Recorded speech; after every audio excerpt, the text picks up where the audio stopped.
Welcome to Discipline Daily, where we put discipline first. In today's episode, we will be going over what exactly is Stoicism and how it could benefit your life. But before we get into this, me and Nick are going to go over some of the things we're working on, some of the things we need to be working on, and we'll end it with some Twitter news. So, what's up, Nick? How you doing, buddy? Doing good, Kyle. Just had a pretty good weekend this weekend. Went over to my buddy Kyle's house and had a little birthday party for your daughter. First birthday. So how was that?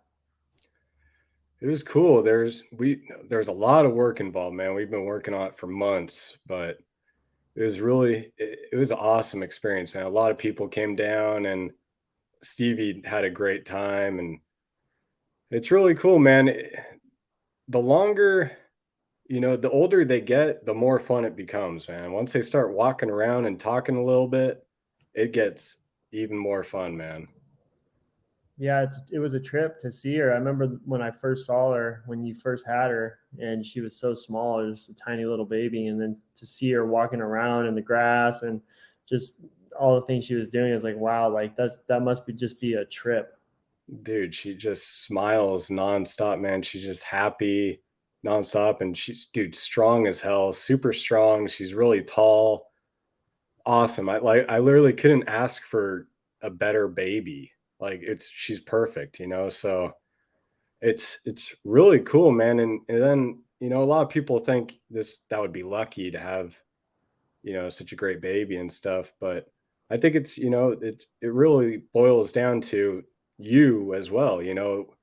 She's always smiling because we're always in there smiling. We're always happy. We have a great environment for her. So, and we try to do the best we can for her. So, I mean, she has no reason to be unhappy. It's awesome, man. I would say the first 3 months, man, I just wasn't, it's tough. They're so small. They're fragile, so you're kind of worried about hurting them or just holding them. And you got to make sure their neck, they can't support their neck at all. So they're really fragile little babies, so it gets a lot more fun once they grow up a little and they can actually move around, and it's way more fun, dude. So Yeah, probably too. It's like you're a brand new parent, so you're not really used to having a baby. So you got to get like in the hang of having a baby, the things you got to do. But it's like after a year, I mean, you've already been doing it for a year, basically as good as you're gonna get. So yeah, I know, man. That's why it's, a lot of people, they say they have one kid, right? And then they stop having kids. But it's like, man, once you have one kid, you're kind of figuring things out. So I feel like you'll be a better parent down the road if you have more kids, because you'll know how to do it. Like once we have our next kid, it's going to be a lot easier. yeah, So you're gonna be a pro at it already. yeah. Yeah. Yeah. And she has a high chance of having twins, dude. So I could end up with 3 kids real quick.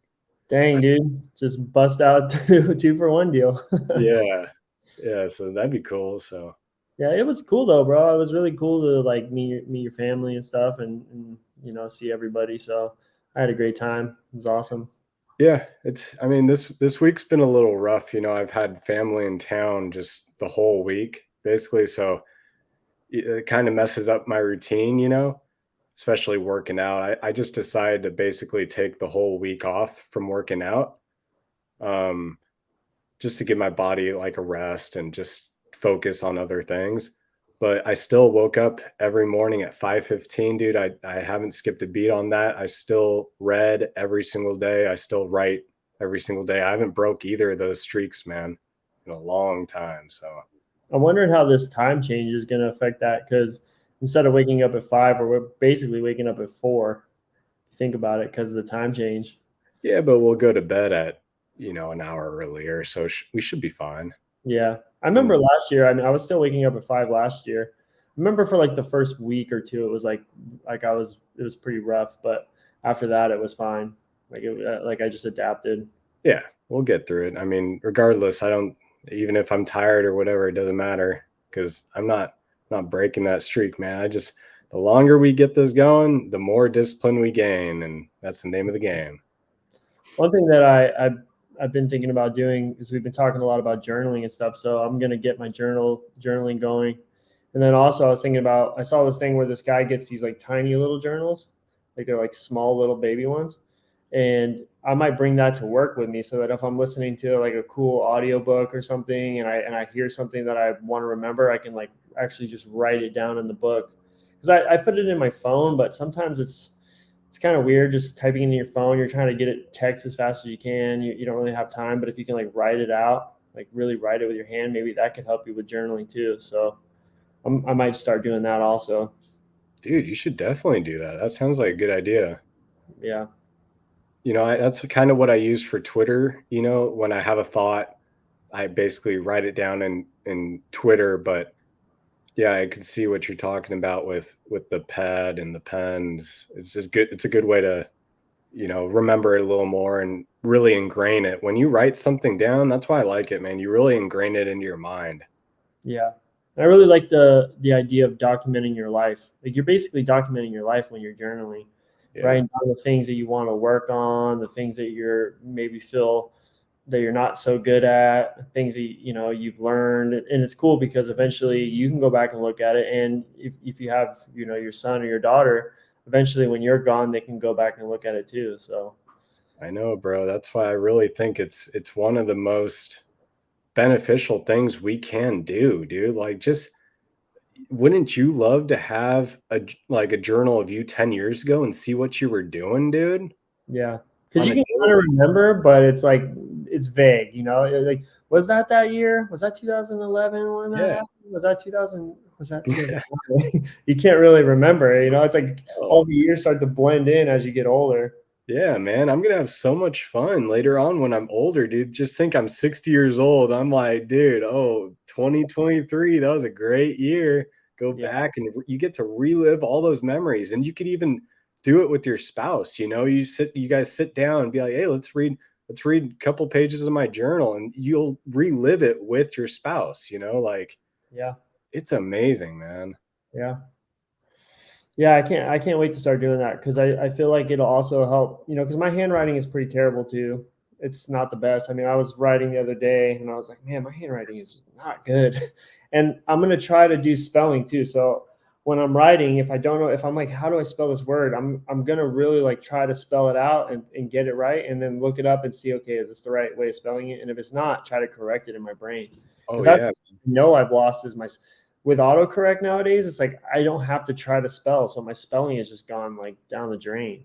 I know, dude. It's huge. That's why you go through a rabbit hole of everything else, because I'm trying to get better with all my grammar. So I'm making sure I'm like, oh, do you put a comma here? Do you do this? Is that? And dude, there's the English language is crazy. So yeah, I use the dictionary.com app a lot. So I Yeah, have that right there. And then you're learning words too. You're like, oh, what does this word mean? And then you look it up, and yeah, there's so many benefits to it, dude. yeah, yeah. That's one thing that I really want to start doing because it's funny because there's words that I knew how to spell like 10 years ago that I'm like, oh, how do I spell that? And it's like, it's almost like my brain is getting like the muscle of spelling is getting like bad in my brain. It's Yeah. like I totally forgot how to spell that word. I gotta look it up. Dude, that's relying on technology, man. Everybody's relying on technology to do the work for them, and we can't do that because you're not using your brain. You're letting somebody else think for you. So, yeah, it's huge, man. And your handwriting will get better. My handwriting sucked, man. It really sucked. But now it's funny. I'll open up my journal and people will see it and they'll be like, "Geez, you got really good handwriting." I'm like, "Yeah, I kind of do, I guess." But I've been doing it for a long time now. Yeah. Well, on another note, not to change the subject so fast, got my 23andMe back. I think it was on Thursday. Yeah. So I found out what I am. And I'm mostly British and Irish, like 67% British and Irish. Wow, And that's then cool. and then the rest, I think I'm like 30% or 40% German and French and German. And I have like a little bit of like 13% Spanish in me. Dang, you're going like 130%, dude. No, it was 67 and then 40. What is that? That's 107. No, that's oh yeah, that's 107. Oh no, it was 40. Sorry, 47. 47. You're like in the I'm 150% Irish. No, it was 47%. The total was 67% with the British, Irish, French, German, the North European or whatever. Yeah, so that was pretty cool. And you're able on the 23andMe that I got, you're able to go and like look up your raw data. So I've been like looking up certain genes. Like you can look up certain genes, like if I have myostatin. So I was looking for myostatin because that's like the gene that regulates how much muscle you can get. And I was like, let's go see if I have like a high myostatin gene or whatever. So I looked it up, and sure enough, I have it. I have the myostatin gene. But there's some people that when they look it up, they don't have it. But it's only like 1% of the world's population. 1% of the population don't have it? Yeah, don't have it. Yeah. So I was hoping like it was me. I'm like, come on, but it's pretty cool. It tells you like your muscle fiber type. So I actually have more type 2 muscle fibers. Slow So twitch? the fast twitch. So I don't have as I thought I had slow twitch because I'm like kind of thin and skinny. So I have the gene for like explosive athletic performance instead of like endurance. So if you work at the other side though, you should be good, right? Yeah, I mean you can still work at both sides, but it just means like I'm gonna be better at like explosive sports like sprinting or like one rep maxes type stuff.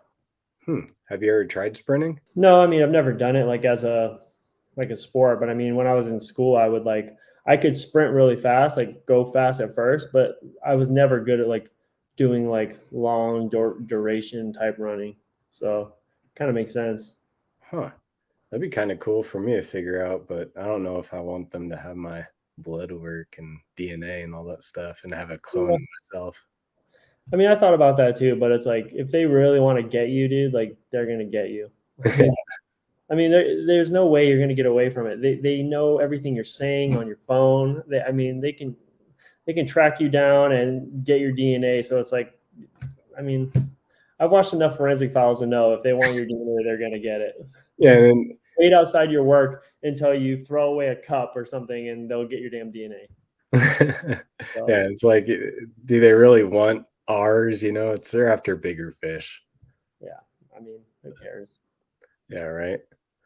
Yeah, that was pretty cool, dude. It's awesome too because you can like go and like I can look up stuff on Google like certain diseases, what's the gene, and then you can go type in the gene, find the gene, and see what genes you have. If you have two of the variants that make up the gene, so if you have two variants, it means that you got one from your mom, one from your dad.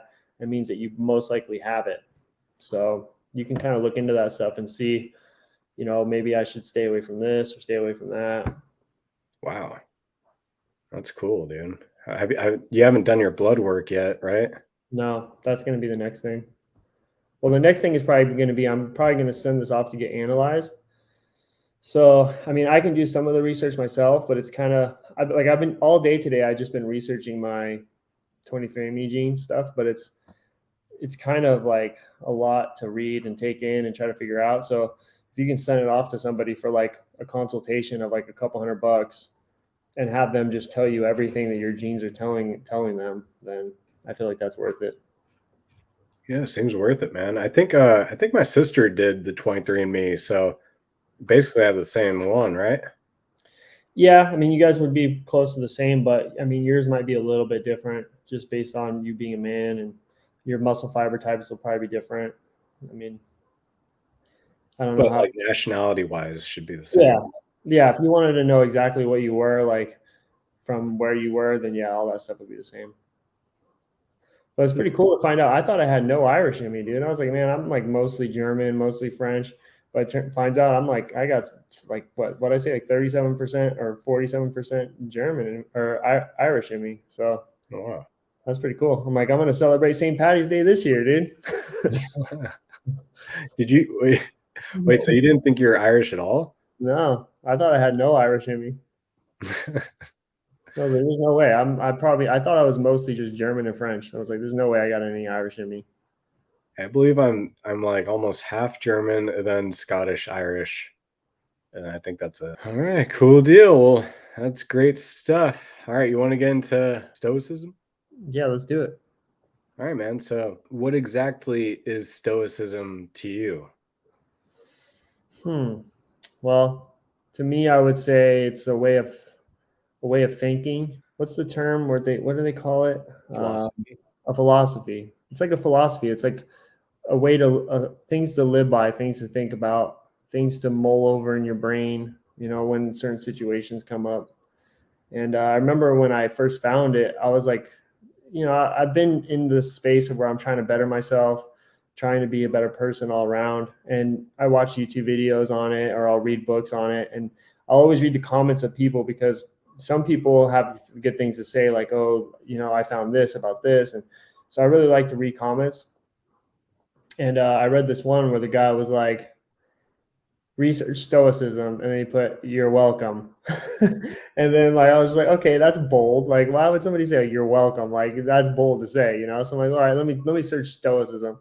So I searched it, and then ever since I searched it, it's just been like, dude, I'm freaking fascinated with this, man. Like, I want to know everything about this. I read meditations, I listened to meditations, I just everything. I was all about Marcus Aurelius, and then I started learning about Seneca. I read the book How to Think Like a Roman Emperor. I was just like, I got to get on this. Like, what is Stoicism about?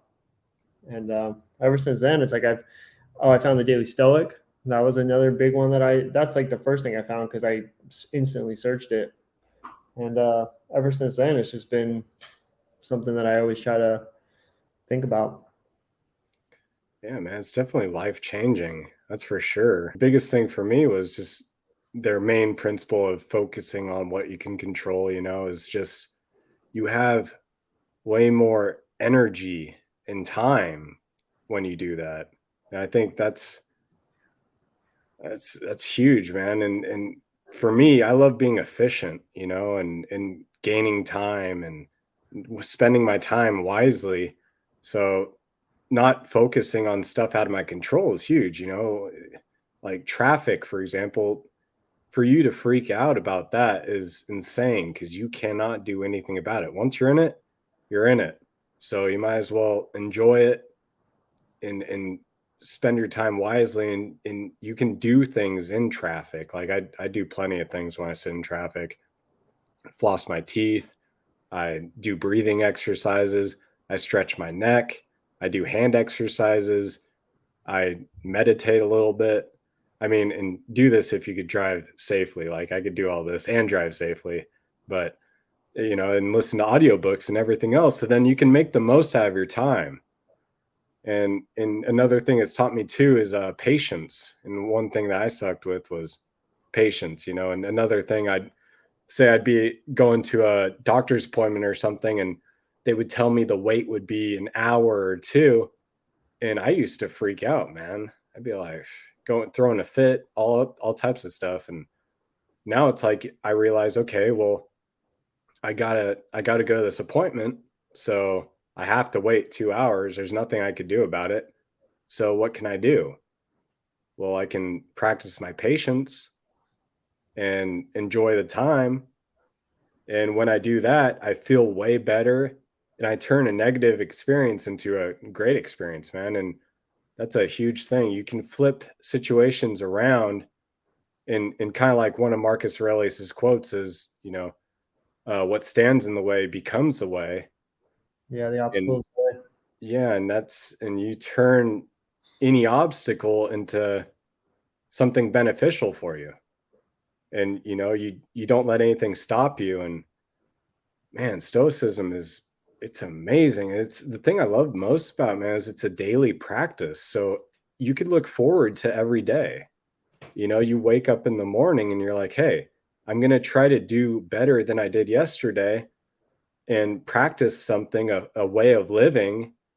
And it, it's an unbelievable change from where you were prior to stoicism to living stoicism every day. It's like night and day. It just makes your life, it's totally life changing. Yeah, I really think for me, it's like being able to control your emotions too. It like helps you to control your emotions. Like I feel like when I was growing up, like I grew up with like a lot of girls in my family. I have like mostly sisters, all sisters. my mom, I have mostly nieces, so I grew up with a lot of female energy, and there was a lot of, I mean, it was just a lot of just, emotions that would always run around. I feel like I kind of grew up that way, like being able to like let my emotions out or not be able to control my emotions as much. I was never taught by a like having a brother or something that were like, hey man, like stop letting your emotions get to you or something. So by finding stoicism, I think I've always been kind of searching for something to help me control my emotions, to help me to stop freaking out or getting mad. Like that's what I was looking for to be a better person. Like that's what I needed, was a way to be able to control my emotions, to not get angry so fast, to not, allow little things to affect me. And when I found stoicism, and it was like the same thing, like control what you can control. Don't let little things get to you. Like in the scheme of life, these things aren't that big of a deal. I mean, you're a tiny person. One day you will die. I mean, that's one of the, big things in stoicism is, that you got to meditate on the fact that you're going to die one day. And you could die today. You could leave the world today. And if you freaked out or you got in a fight with somebody, is that the last thing that you would want, to put out there when you died? So it's like, just control your emotions, control what you can control, and stop letting like little things get to you. Yeah, dude, I think that's the best thing too, is it's a great way to control your anger, dude. Because I remember prior to before we started practicing stoicism, we used to call each other and we'd be just talking about how we got angry at this customer or this person or whoever, and we really let that get to us where it would ruin our whole day. And we would get angry, and it's just not good. And then when you're putting out anger into the world constantly, you get anger back in return. So it was no wonder that it was happening more and more, and it seemed like it was every day. And now it's a very rare occurrence. And if and the person that gets angry is always the one who loses, Yep. because it just shows they can't control their emotions.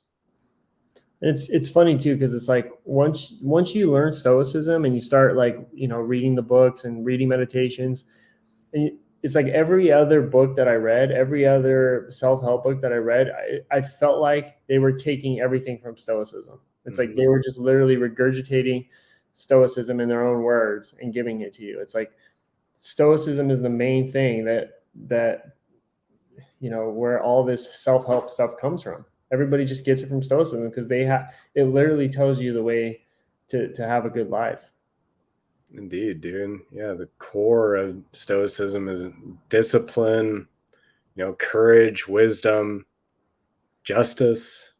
And yeah, that's literally everything. And when you read all these books, it's all it's talking about. So you got to Yeah, make it a base principle, that's like for the sure. obstacle is the way, dude. The obstacle is the way. It's like when you have something that's hard, you're going through hard things, it's like that's what makes you grow. And people will tell you that too. It's like, oh, the hard times is like when I grew the most, when I had the hardest times, that's when I got better, or I was going through bankruptcy and I was like pushed to the like my limit and I ended up pushing through it. It's like whenever you're going through hard times, that's when the most growth takes place. And that's what stoicism is basically telling you, like the obstacle is the way. When you face an obstacle, like you're going through hard times, that's when you get stronger. Yeah, bro, that's probably one of my favorite quotes, man. I did on Twitter, I did a like top 5 Marcus Aurelius quotes, and that was definitely number one, man. It's just most people see an obstacle and they stop and then, just stop and turn around or whatever. But you need to look at that obstacle and see that's an opportunity. It's an opportunity to grow, opportunity to figure it out. And you got to persevere. And people don't do that nowadays, man. No, they just want the easy way. They want to go the easy way. If something hard comes up, and that's another thing, is like when something hard comes up, you start complaining, you start not wanting to do it. But that's the thing, it's like you can't complain. Like complaining is what's making it worse. Like it's the obstacle. Just okay, hey, this is where I am, this is my circumstance, make the best of it. And complaining is not going to do anything for you. Yeah, dude. Like, yeah, same thing. We used to call and complain to each other, and we don't do that anymore at all. We never complain. And even if one of us starts to complain a little bit, I know the other one's looking at him like, what are you doing, dude? But even when we do, because you're not going to be perfect. Like Yeah. nobody's going to be perfect. This is just things to think about and things to help you. Like you're not going to be perfect. Even Marcus Aurelius or these guys who were like the founders of Stoicism, they weren't perfect. They never were perfect. It's not about being perfect, but it's about just realizing and that's the one thing that's good because there are days where we still have times where we want to complain, but you catch yourself. That's the thing. You start to catch yourself like, oh, I'm complaining. Sorry, man. Like, sorry, I was complaining there for a minute. I'm not going to talk about that anymore. It's not really that big of a deal. You know, like that's kind of how it goes now. Whereas before, we would probably spend 3 hours talking about the same damn thing, you know, just letting it affect our whole day. When in reality, it was like, I don't even remember those. Do you remember them? I mean, I can't remember one instance that I was super mad about. And that's one thing it says. It's like, if it's not going to matter in 5, 10 years from now, then why are you even wasting energy on it? Yeah, dude, and that's the thing. You waste your all your energy on that, and that's where all your focus goes towards too. You'll spend your whole day angry, focused on that negative event, and it'll ruin your whole day. So you're not progressing. That's the thing I love most about Stoicism, man. Is just to practice every day. And yeah, we're not going to be perfect, but the thing is, when you mess up, you're aware of it, and then you'll realize, hey, I messed up, and then you'll try again tomorrow. And then that's when it's like, hey, you wake up in the morning, tackle it, and be like, hey, I need to be better at I lost my temper at this person, so I'm gonna be better today. Yeah, And yeah, exactly. man. And it's even something I'm working on right now with it. It's like I feel like, it can even help you with your ego because it's like sometimes I feel like I have a hard time talking to people or I have a hard time expressing myself because I don't want to look stupid or I don't want to have somebody get mad at me or look at me like this person's a certain way. And what that is like it's your ego. Your ego is telling you like, oh, I can't look stupid. I can't be wrong. I can't mess up. I can't do any of these things. And what stoicism tells you is like your ego is your enemy. Like who cares if you're wrong? Who cares if you as long as if you're wrong, you acknowledge you're wrong and you say, hey, I'm sorry that I was wrong. Who cares if you look stupid? Like it doesn't matter. Like, oh, I look stupid. It's like that's just your ego not allowing yourself to look stupid and it gets you into trouble. It makes you feel nervous, it makes you mess up, it maybe stay away from people and then people look at you weird like what's going on with this guy, you know? Yeah, man. Yeah, I mean, dude, even at the party, my mom was talking about you, and she said how nice you were and everything else, and a lot of people were being like they're pretty impressed, It's and so funny too because at your party, I was like, I felt like I was being like too shy. I was being like, oh, I'm not talking to anybody. It's kind of weird. But I mean, I just had a like pretty tiring leg day. I went hard yesterday on legs. So when we were about to go to your house, I was starting to get like, oh man, dude, my energy is zapped. So I was like, oh, now I got to put on this energy to like meet people and stuff. And I was like, oh man, I'm feeling so tired right now. I'm trying to meet people, trying to have that energy of like, oh hey, like how are you doing? I was like, and I felt like I was being kind of like, not standoffish, but just like not willing to go up and be like, hey, how are you, man? I've never met you before. My name's Nick. Like I'm Kyle's friend. Like I didn't really do that. And that's one thing where I'm like, okay, I have to work on it. That was my ego being afraid to go and introduce myself because I didn't want to look stupid.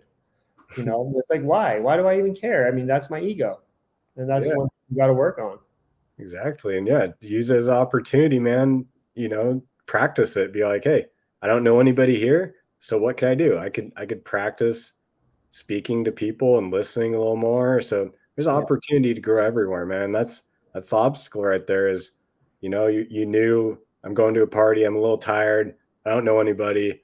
So then yeah, your ego starts creeping in and you start sheltering in place a little bit. Yep. You don't But yeah, want to be practice. stupid. But I did pretty good. I wasn't like super bad, but I mean, I wasn't as good as I could have been. And that's where, but it's cool because you start to look at those things and you start to realize, okay, I wasn't as good as I was on that one. So next time when I go, I need to do this better. I need to try to do this better. And then that's how you learn. That's how you grow. Yeah, and just being aware of the fact, that stuff's going on is huge because most people aren't even aware of what the hell they're doing at all. So it's Yeah. big, man. So yeah, dude, stoicism is life changing, and I don't think. Do you think you'll ever stop practicing it? I don't. Oh no. I mean, I'm gonna definitely like teach my son this stuff like right off the bat. I mean, I know you do the daily stoic with your daughter and you read it out loud every morning. I mean, Yeah, there's an email too that I get every morning that I read, and I'm probably gonna read that out loud. And I'm gonna make sure that he knows all about stoicism and how to control his emotions and ways of thinking. Because if I got this when I was, young, I mean, who knows how I could be today? bro. Who knows, right? You'd be Marcus Aurelius number two, dude. Oh.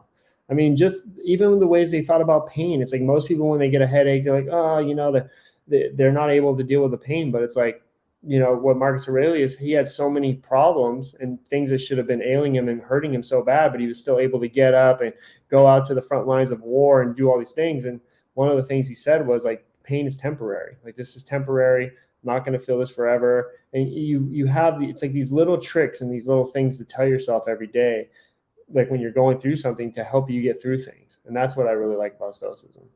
Yeah, man. That's why I love our little motto: pain is good. Pain is great. Yeah, buddy. See, and that's another way we deal with it, man. It's just, yeah, like all the stuff that's I love reading that too in meditations with all the stuff that's going on, the plague, they're getting attacked, all that stuff. When you research the downfall of Rome, it's crazy, man. And he just keeps his cool the whole time. And you got to ask yourself, what if he started freaking out, what do you think everybody else would do? They'd freak out even harder. And does freaking out solve any of the problems, or no? So you got to, why would he freak out about stuff he can't control? Yeah. And I think that's probably the biggest takeaway that I take away from it is, controlling what you can control and asking yourself, is this something I can control or is this something I can't control? And if it's something you can't control, then there's nothing you can do about it. And if it's something you can't control, then you can fix it and you can do something about it. But if you can't control it, then why are you even wasting energy on it? There's nothing you're going to be able to do about it. Yep, literally give it zero attention, zero energy, zero focus, and then you can really focus on the stuff you can control, and then you'll have more energy. You'll find like you're not tired Yeah. because you'll be tired when you're focusing on, like, imagine driving to work and you're freaking out because of the traffic. By the time you get to work, you're gonna be tired. Yep. Yeah, like you can't control the way that people drive. You can't control if someone cuts you off. The only thing you can control is making sure you're keeping the right distance from everyone, making sure you're keeping your eyes moving. If you see this guy and he's going to about to pull in front of you and do something stupid, well, you have enough distance. You're able to stay back, step on your brakes. Hey, go ahead, man. Like, go in. You made a mistake. It's like you Yeah. get mad at other people, but other people make mistakes. You make mistakes. Oh So, yeah. why are you getting mad at this guy for making a mistake? You should just be like, oh, have understanding, be understanding and be like, hey, man, it's cool. We all make mistakes, bro. Like, if the whole world had that, I mean, we'd live in like a utopia. Yeah, that's one thing I used to do, man. I used to jump on people if they made a little driving mistake. I'd be like, "Dude, you make mistakes too." So that's why I have people. It's like a two strike rule. One mistake's cool, dude. You can make one mistake, it's fine. But if you do it again, then we got a problem.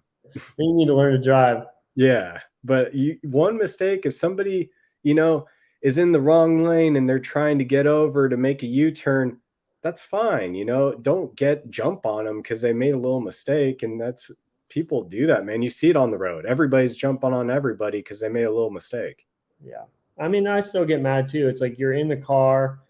I think the reason why is because you're in the car. It's a dangerous thing, like driving is very dangerous. So you're in the car and then it's like high stakes. Somebody cuts you off. It's like, oh my God, dude, you could have fucking fucked me up right there. So you get mad at them, but at the end of the day, it's like nothing happened. You're okay. Let the person in, you let them go around, and then just keep your distance from that guy. He either doesn't know how to drive or he's just having a bad day or something. Yeah, and when let that guy in, you wave him in and he waves back, you're putting good out into the world. Other people see it, and you're putting good out into the world. So instead of cutting him off and flipping him off, It's just a better way of living, guys. So Yeah, it's like when you see people when somebody's trying to come over and they have their blinker on and the person like doesn't let them in. It's like, no, no, you can't cut me. You yeah, can't cut me. It's like, let them in, dude. Like, be generous. Go ahead, sir. Let me slow down for you. Go ahead. yeah, everybody waves, everybody's cool. Wave to them, give them a wave. It's like that's not happening nowadays. And I think if everybody started doing stoicism or learning about stoicism, like at least that would be the percentage of that would be a lot higher. Because I know I still make mistakes. I know I still get mad when I'm in a bad mood or something.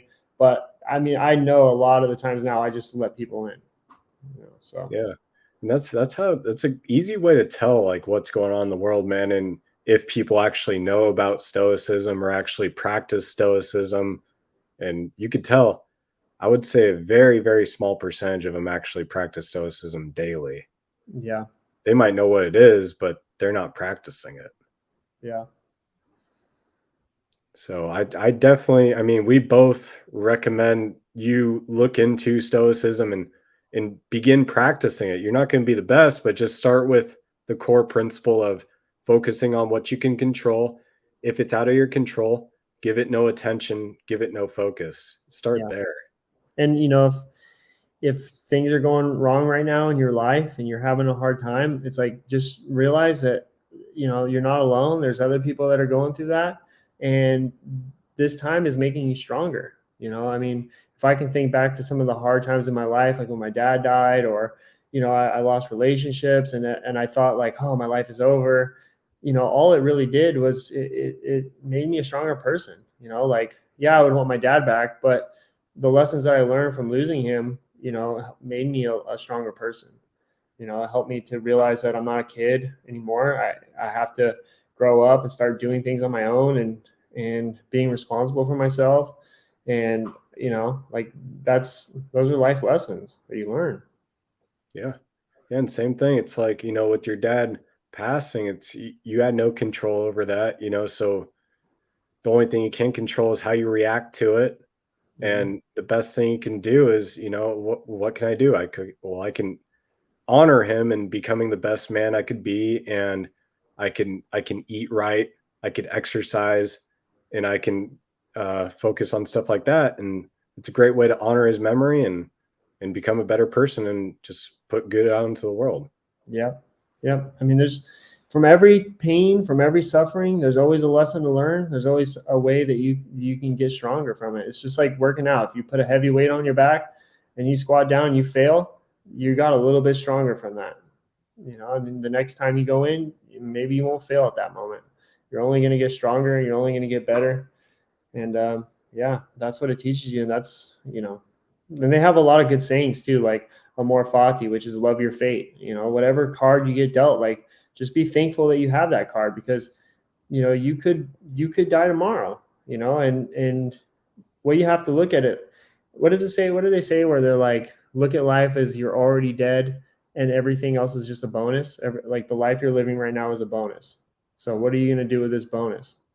What are you going to do today to make your life, to enjoy your life and to live it to the fullest?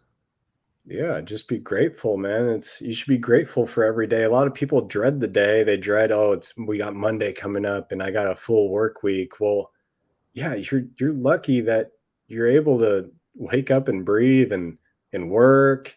Just be grateful for all that stuff. And then you can tack on other stuff like, hey, I woke up today, I'm reading, journaling, practicing stoicism, working out, eating right, getting better. It's awesome, man. So you should Yeah, be waking up every day and thankful for it. yeah, you're just lucky that you even get to be awake. And once you are that, when you have that much appreciation and that much gratitude for just the littlest things, I mean, that changes your whole life. Yeah, I do like that amor fati of accepting fate because you can't change it. So Nope. it happened. You got to live in the present. That's another thing that Stoicism is awesome about too, is living in the present moment because that's all we have. You're not focusing on the past. I like to not think about the future either too. Like I was like even at Stevie's birthday party, right? I'm like, okay, it's a Saturday. My vacation's almost over. I almost got to go. And I started thinking about work already. I'm like, hey, no, I'm going to think about this moment. think about Stevie's birthday and just enjoy the moment and really soak it in and not think about all the stuff that's going on in the future that could happen. Because, a lot of times you torture yourself in the future. And a lot of these future events, you're making up stuff in your brain that might not even happen. So you're going through unnecessary torture. Yeah, it hasn't even happened yet. You're suffering for the future. You're suffering for something that hasn't even happened yet. Yeah, and that's a bad one. What's I think it's the book How to Think Like a Roman Emperor, if I'm not mistaken, where they talk about you got to put almost like steel doors in between the past and the future. And it's like, it's almost like watertight doors. So you put there so you don't go too far into the future, too far into the past, because the past is depression. When you think about the past, you're only thinking about things that went wrong, things you could have done better, and that makes you depressed. And when you think about the future, you're only thinking about things that you have to prepare for, things that you want to go a certain way, and that causes you anxiety. So all these symptoms of depression and anxiety are coming from you living in either the past or the future. Yeah, So man. That's a great one. I might have to do some writing on that. I might have to do a little Twitter thread on that. Yeah, yeah, dude. Because I love that. it's the same thing. It's a practice, man. You got to think of it too. If you're trying to be in the present moment, you're not going to be the best at it right away. It's a daily practice, guys, and it takes a lot of mental fortitude and awareness of remaining in the present because we have so many distractions nowadays that try to drive us to the past or scare us into the future. Yeah, and that's the thing too. Is like the past is just a story you're telling yourself now. It's not, it's gone. It happened already. And probably nobody even remembers any of the things you remember. I mean, I can remember a time when I was in high school and I had to do a presentation, and I like kind of got super nervous and I like messed up and was stumbling on my words. And that like ate at me for a long time. And I was thinking in my head, I'm like, nobody probably even remembers that. I don't remember anybody that messed up in high school when they were doing a presentation. I'm sure there was a bunch. I don't remember any of those people, but they remember it. I remember it, but I'm the one reliving it in my head. Nobody else is reliving it in their head. So I'm the one torturing myself with that, making myself be more like, like, oh, I can't believe I did that. Like, I'm embarrassed by that. My ego's telling me that, you messed up, you look stupid. And that's just you living in the past. That's just you telling yourself a story from the past that doesn't have any relevance for today. Yeah, man. I have the same memory of giving a presentation and some guy said something to me that was really mean. And I still think about it to this day, but I take it as criticism because he was right. So I work on what he said and it's a way of getting better. But yeah, you're right. Like you almost kind of put yourself up on a pedestal and think everybody's thinking of you. They're not thinking of you. They're thinking about all their problems. Yeah. Like, how many times are you thinking about other people, what they did, what they said? Never. You never think about that. But you're thinking that everybody's thinking about me. That's your ego. Everybody's thinking about me and how I messed up that one time and how embarrassing it was for me. It's like nobody cared. Nobody remembers. They're Nobody cares. thinking about themselves and the embarrassing things that they did. Yep. So you got to stop torturing yourself in the past, and stop this story you tell yourself of like, oh, that was, I did this back. It's like, that was so long ago. You're not the same person that you were back then. So those are irrelevant to you nowadays. Yep. And then with the future, it's like, everybody, I mean, you should definitely like think about the future and plan for it, but worrying isn't going to change anything. You don't know how the future is going to play out. It's your opinion of how the future is going to play out. I think it's going to play out like this. It starts getting you to be having a lot of anxiety and very scared, but it's like, you don't know if that's how it's going to play out. It could play out completely different. So plan for it. I mean, yeah, plan for it, but don't dwell on it. Yep. All right, guys. Well, that's some good stuff on stoicism, and this isn't going to be our last episode on stoicism. We'll probably do many, many more for a long time, as long as we do this podcast, because it's the same thing. It's discipline daily. This is a discipline of ours, and we're just going to continue to practice it. So It's the foundation. I mean, that's the foundation of everything that we're going to do, probably. So, and we're not experts on it by any means, but eventually we're read every single thing on Stoicism and know as much about it as you possibly can. Yeah, we're not experts, but we're pretty good at it. Not gonna lie. Not, I'm sure I mean, this again, isn't, yeah, this isn't our ego or anything, but we're decently good at it because we have each other as well to yeah, keep us accountable.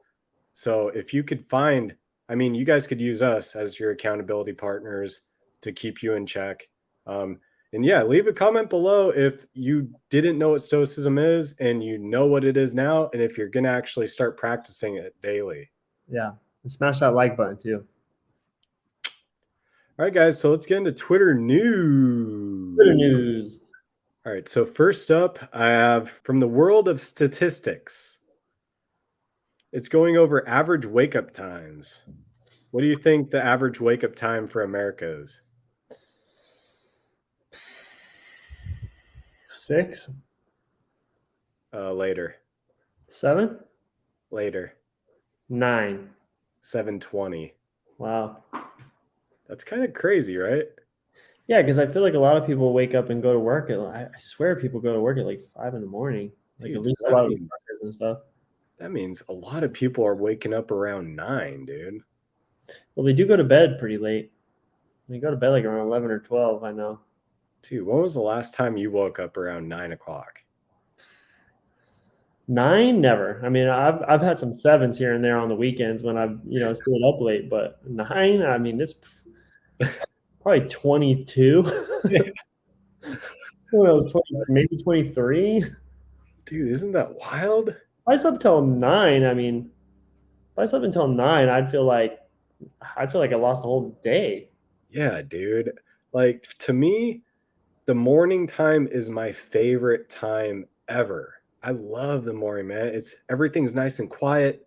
There's less people out. If you go outside, the birds are chirping. It's quiet. It's cold. It's dark. It's Nobody's up. yeah. You feel like you got up before everyone else and you're working on yourself and everyone else is still in bed. Yeah, dude. You That's got a that's lot the thing. done before they did. Yep. See, that's the thing. We can control our book beginning. So you have, when you wake up early, you can control, hey, what am I going to do? When you wake up late and you're behind the eight ball, you have no control. And then you're just, oh, you're late the whole rest of the day. You did nothing for yourself. Horrible way to live, in my opinion. Especially the people that say they have no time. I don't have any time for that. I have kids. I have this. I have that. Okay, well, what's your day like? What's your sleeping like? Are you sleeping 10 hours a day? Are you going to bed at 12? Are you wasting time on TV? What are you doing? I mean, cut out your TV, cut out the crap, go to bed earlier, wake up earlier. And there you go. Wake up before your kids wake up. Wake up before your wife wakes up. You have an hour or 2 hours before they get up to do all the things you want to get done. That's what I'm saying, man. I love time. I love being efficient because I was talking to my mom when we were driving around. It's so funny to me when you see people out on the road, they're trying to be fast on the road and make up for all the time. I'm like, dude, if they weren't so dumb with how they did things, you wouldn't have to make up that time on the road and you could just relax, drive nice, nice and safe. But you see people trying to make up for their inefficiencies on the road when they could just make better use of their time. So I love being efficient, being a master of my time. So And they don't even save time. I mean, you rush around and you're rushing, rushing, rushing. And what do you save? A minute? yeah, like Maybe, a second. maybe 2 minutes if at the most. I But half know, the time I get to a stoplight and there they are. I know. That's There you why are. it's crazy to me, man. So So, yeah, I thought that was wild. I'm like, dude, yeah, the people that say they don't have time, especially when they say they don't have time to work out, that drives me nuts. yeah. Bro, you can work out anywhere. That's why I like calisthenics so much. Dude, anybody has 15 minutes to work out. Yeah. That's all you need. You could do a great workout in 15 minutes. Yeah. Especially if you do it every day, every single day, do a 15-minute workout. You Yep. don't have to take any days off because you're only doing 15-minute workout. It's You know, very simple, man. People overcomplicate things. people go in the bathroom and take a crap for longer than that. Yep. You can almost Go faster and then go work out. exactly. Yeah, so that was wild to me. But yeah, the one with the latest or the couple of countries with the latest times is South Arabia, Greece, Russia, Spain. They're in the 8 minute or 8 o'clock. Yeah, but So those countries do things a lot differently than we do. They take like a bunch of time off work. They're more in like the like work hard for a little while than like take a lot of time off. Don't they yeah, only work like 4 days a week too? Something like that? I know Spain takes naps and stuff. Yeah, yeah, they have a different way of doing things than we do. Yeah, so that was pretty wild. All right, so next up, this is from the Tan Man. It's just about it's basically about avoiding seed oils. So avoid seed oils, use butter instead. Seed oils kill you. And then they were talking about what makes seed oils so dangerous, right? And it's pretty cool because you know all about seed oils, right? Yeah, it's But amazing to me that people even still like the government is still telling you that seed oils are the way to go and get your seed oils in, and it's like, man, dude, like don't listen to the government telling yeah, you how to eat this. so he has a decent little thread about a couple problems that seed oils do, right? So he has eye health. Seed oils cause macular degeneration, the decay in your retinas when you expose them to light. Two, DNA damage. Seed oils wreak havoc on your DNA and your sperm. Three, obesity. Four, brain damage. Five, gut health. Six, diabetes. Seven, skin damage. It's pretty crazy. That's a long list of some stuff that I didn't really know, man. Dude, I knew all about that stuff. I even one of the reasons why I really got into it too is because me and Court were trying to have a baby and we weren't having any luck. And I'm telling you, as soon as I cut out all that crap, all the seed oils, all the bad stuff I was eating, and I started eating better and getting like the right kind of nutrients in, I'm telling you, she got pregnant right away. Wow. And literally, I'll tell you right now to this day, we'll go out to go eat at a restaurant because restaurants they're not using the good oils; they're going to use the crappy Canola. seed oils. But every once in a while, it's like, okay, I don't eat seed oils during the week or anything, so let's go out and get like a nice dinner or whatever. So we'll go out, and sure enough, every single time I have to go to the bathroom right away. As soon as we eat it, I'm get me to a toilet because I'm gonna have diarrhea, and it just it's diarrhea, just diarrhea. Yep. I think I'm the same way, dude. That's funny now that you mention it, and that makes sense. Yeah, these restaurants they're using canola oil for Oh yeah. sure. Oh yeah. All of them. Canola, vegetable. And I'm telling you right now, you will notice the difference when you cut out all seed oils and then when you eat it again. Once you eat the seed oil after you've cut it all out, you can taste it on your lips, in your mouth. You can in your mouth, you can feel the texture of it is weird. And you can also like just feel it in your body. Your body just feels like, well, I don't, it just feels bad. And then your stomach starts getting messed up. Everything gets messed up. And it's crazy. I had no idea. When I was eating before, I was eating McDonald's. I was cooking in canola oil. I didn't care, but it didn't affect me because I was so used to it. But it was affecting me because I just didn't know, but it was just slowly affecting me. But once you cut it all out, then you notice how bad it is. Wow. Yeah, guys. So you when you're buying stuff, especially if you're buying something new that you haven't been buying, always check the ingredients and look for those oils, guys. So Yeah. what the good ones are avocado oil, 100% extra virgin olive oil. Yeah. And What else? coconut oil. Coconut oil, Coconut oil. But everything else, I mean, grapeseed oil, sunflower oil, palm oil, safflower vegetable oil. oil, canola oil, all those oils, just get rid of them. And that's one thing in peanut butter, they put palm oil. And I loved peanut butter. Peanut butter was my favorite food. Like I would eat peanut butter in everything, put it in my shakes, and it has palm oil in it. Palm oil is very inflammatory. So I do PB2 now because they take out all that oil, all the crappy oil. And they make some peanut butters without palm oil, but it's like kind of like that organic stuff that's kind Yeah. of the water's at the top and you got to mix it and it's never right. It's just So not we have, dude. It's I hate it, but yeah. Yeah, man. I'm telling you, if you get anything out of this podcast today, I mean, stoicism is the best thing, but second best thing is get rid of those seed oils. Get them out of your life. yeah, 100%. And they put them in drink, dude. They put them in, if you get those shakes from like those pre-made protein shakes, if you look in there, it says either canola oil or it'll say some kind of like soybean oil. Like get all that out of there. Yep. All right. And then the last one, guys. This was a post that I did. Obesity is about to be the new normal in America. It I think really is, man. Dude, it's when I went to go get those sandwiches for the party, dude, I was like just amazed looking around. And then the people that were coming in, just huge, dude. Just everybody's huge. This girl's like about 6 feet tall. And I swear to God, she probably had to have weighed 300 pounds. I'm like, geez, dude, you got to be playing football or something, but I know she's not.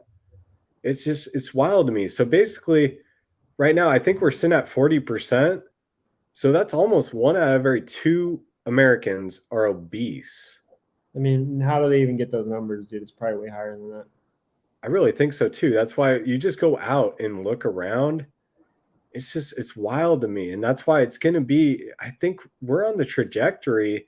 I have a nice little chart here. By 2035, yeah, by 2035, we should be around 50%. Yeah, I wouldn't doubt it. And it just keeps trending up. I mean, it ties into those seed oils, dude. Those seed oils affect your insulin, causes type 2 diabetes, and causes you to be insulin resistant. And once you're insulin resistant, I mean, anything you eat, and you're going to store fat. Yeah. So, Yeah, and that's why another part of this podcast that we're trying to do, guys, is teach people about healthy eating, and we haven't even touched into working out yet, and that's our main passion. Um, and we're trying to reverse this trend. We're trying like this is not good. There's so many problems that come with obesity.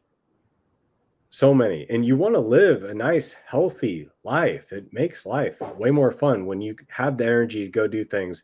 You're able to go do anything. yeah, why would you want to live a life where you're sick and you can't move and it's horrible and I'm sure people that are overweight, I'm sure they don't love being overweight, and if they could change it, then I'm sure they would. But it all starts with discipline. It all starts with fixing your brain and maybe going to therapy and figuring out why. Because eating is a disorder that comes from childhood. I mean, maybe you have pains that you had when you were a kid and you fill it with food and you can't stop, so go in and get therapy and or reading a couple books on maybe figuring out why you think the way you think and trying to fix that first, and then figuring out how to eat, and then figuring out things to stay away from and the exercises to do. And, I mean, it's hard, but I mean, would you rather live your life, feeling like crap, or would you rather put in a little bit of hard work and start to feel better? Well, see, and the scary thing is that society is trying to tell these people that being fat is okay and even healthy. And Yeah. then they're getting brainwashed to that. And then there's fat shaming and everything else nowadays. And no, there's no such thing as fat shaming. It's literally, we're trying to tell you this to help you to save your life. It's a Yeah. big difference. Yeah, we're not saying like, oh, fat, you're fat, like, and trying to say it in a bad way. I mean, everybody has a right to feel and do the things that they want to do, but it's just not healthy. And society tells you that it's fine and it's, you good for you, and like embrace your weight. And if like Adele, when she lost all that weight and everybody was mad at her for losing weight, it's like, why would you be mad at somebody for getting healthier and living a longer, happier, more fulfilling life? Like, instead of being mad at her, use that anger energy you have toward her as a fuel to fuel you to get yourself down, to get yourself to be a little bit less overweight and have a better life. It's because we care about you. We want you to live a good life and not, feel like crap. Yeah, dude. And I think the more that I am thinking about it, I think people they think whenever they're hungry, dude, they have to eat. That's why I like fasting so much is when you get that hunger, sometimes it's okay not to eat. You don't have to eat every time you're hungry. You don't have to eat breakfast, lunch, and dinner. You don't have to eat all the time. You could take a break from eating. It's actually really good for you. Yeah. And that's one thing that I love doing. I do a 24-hour fast, food fast every single Monday. And I've been doing that for at least a year. And that's one of my favorite things. And we might even have we done an episode on fasting? We might have to do a next episode on fasting here Yeah, soon. I'm down for that because I think there's a lot of misconceptions out there that fasting is bad for you and you know that you shouldn't do it. And I think in some cases, like if you have a certain goal, then yeah, fasting is probably not for you. But for most, I would say 90% of people out there, like you should be fasting. I mean, fasting is like it's just so beneficial in so many different ways. Yeah, And and I honestly feel like that's the main problem, man, is they think they have to eat all the time. So I would love to take somebody that's obese and see, and then, oh, hey, are you hungry? They're like, yeah, they're hungry. And then see what they do. They're gonna instantly reach for food, man. yeah, I mean, it's definitely, you know, I think a lot of overeating is just a discipline issue, and it's a way they were raised. It's like when they tell you, hey, your parents tell you when you're a kid, hey, make sure you finish all your food, finish your whole plate, but you're not hungry, but you have to finish your food. So you think every time you go out and you're not hungry and you get some food, I got to eat the whole thing. I can't, you know, I got to eat it all because I have to finish my plate. And then if somebody else doesn't finish their plate, it's like, well, I got to finish your plate too because we got to finish the food. And then all of a sudden you're overeating because you're not hungry. Dude, and the plates nowadays are like this. Yeah. I used to tell people when they wanted to lose weight, I was like, okay, this is what you do. Make your plate like you would make your plate of food, right? And then That'd be a take problem. take half of that and get rid of it. Put it back. And there you go. And then do that every single time. I like to use the size of my fist, and you can use that for your portions, right? I think it's 3 fists. It'd be carbs, vegetables, meat, about the size of your fist. That's a good way too. Yeah. All right, guys. Well, I think this was an amazing episode. And yeah, so if you get into Stoicism, make sure you leave a comment down below. It helps us a lot. Then make sure you share it out if you enjoyed the episode. If you didn't enjoy it, make sure you share it anyways. Yep. Stoicism is a very important thing. So get it out there. I mean, the more people that practice it, the better our society is going to be. So I hope like we can help it spread and I hope it spreads more. Definitely, man. All right, guys. Well, pain is good. Pain is great.